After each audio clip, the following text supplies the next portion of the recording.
আসসালামু আলাইকুম, সবাইকে শুভেচ্ছা জানাচ্ছি। মাসুম মাহবুব। জামাত আগামী 5 বছর পর নতুন নির্বাচনের জন্য পুরো বাংলাদেশে তাদের অবস্থাটাকে পাকাপোক্ত করবে এবং বিশ্বের কাছে জামাত তুলে ধরতে পারবে তারা রাষ্ট্রীয় ক্ষমতার জন্য যোগ্য কিনা।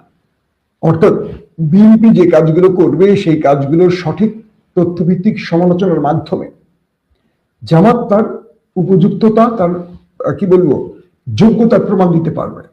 যদি জামাত এই কাজটিতে ব্যর্থ হয় তাহলে জামাতকে আরো 5 বছর, মানে আরো 10 বছরের জন্য পেছাতে হবে যে না, আমরা এখনো রাষ্ট্র পরিচালনার জন্য যোগ্য হইনি। তার মানে হলো এই নির্বাচনটির পর যে নতুন সিস্টেমে বাংলাদেশ প্রবেশ করছে, এখানে বিএনপির জন্য চমক হলো বিএনপি একটা পরীক্ষিত বাহিনী পাচ্ছে।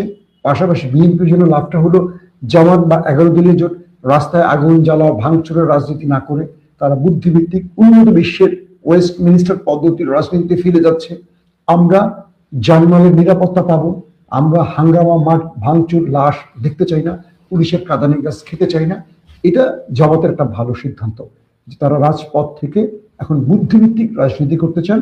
তারা গঠনতান্ত্রিকভাবে, গণতান্ত্রিকভাবে এবং মানুষের স্বাধীনতাকে খর্ব না করে, মানুষের উপর জুলুম না করে, রাজপথে মিছিল মিটিং করে জ্যাম তৈরি না করে, হাসপাতালে রাস্তা বন্ধ না করে তারা বিকল্প পথ খুঁজছেন। এটি নিঃসন্দেহে একটি পজিটিভ দিক। বিএনপিকে মাথায় রাখতে হবে, তাদের অপোজিশন আওয়ামী লীগ না, জামাত। যাদের আছে একদল মেধাবী তরুণ, পৃথিবীর বিভিন্ন বিশ্ববিদ্যালয়ের পড়ুয়া, এসব মেধাবী তরুণরা আগামী দিনে বিএনপিকে ভালো চ্যালেঞ্জ জানাবে। বিএনপির জন্য আরেকটি সহযোগিতা হবে, সেটি কি? তারা রাজপথে জ্বালাও পোড়াও আর দেখতে চাচ্ছে না। এতে করে আমাদের অর্থনীতির 12টা বাজবে না। আমাদের অর্থনীতি এখন তরতর করে উপরে যাবে এবং বিএনপি একটা শক্তিশালী বিরোধী দলের যৌক্তিক সমালোচনার মুখে পড়ে অনেক বিষয় ঠিক করে আগামীতে সুন্দর বাংলাদেশ পরিচালনার সুযোগ পাবে।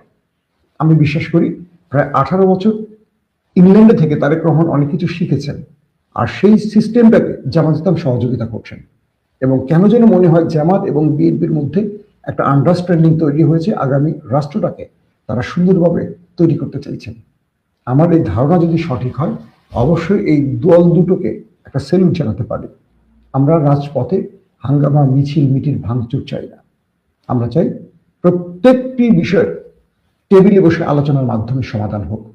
কারণ প্রতি বছর এই দেশটি যতটুকু উন্নত হয়, আমাদের ফরেন রেমিটেন্স বা গার্মেন্টস বা শিল্প বাজারে বিক্রি করে, বিশ্বের কাছে বিক্রি করে, এটা আমরা নিজেরা জ্বালাও পোড়াও করে আবার শেষ করে দেই। এটা যেন আর না হয় বাংলাদেশে। যে আমাদের উচিত বিএনপিকে রাষ্ট্র পরিচালনায় সহযোগিতা করা, আর বিএনপির উচিত জামাতের সহযোগিতা নেয়া। ইতিমধ্যে তারেক রহমান সে ইঙ্গিত দিয়েছেন। তার কালকের বক্তব্য ছিল একটি মাইন্ড ব্লোয়িং বক্তব্য, অসাধারণ বক্তব্য।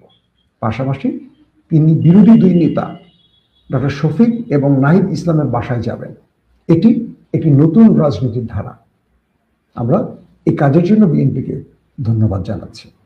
আশা করি আমাদের এই বিএনপি, ভালোবাসার বিএনপি, সঠিক পথ ধরে হাঁটবে।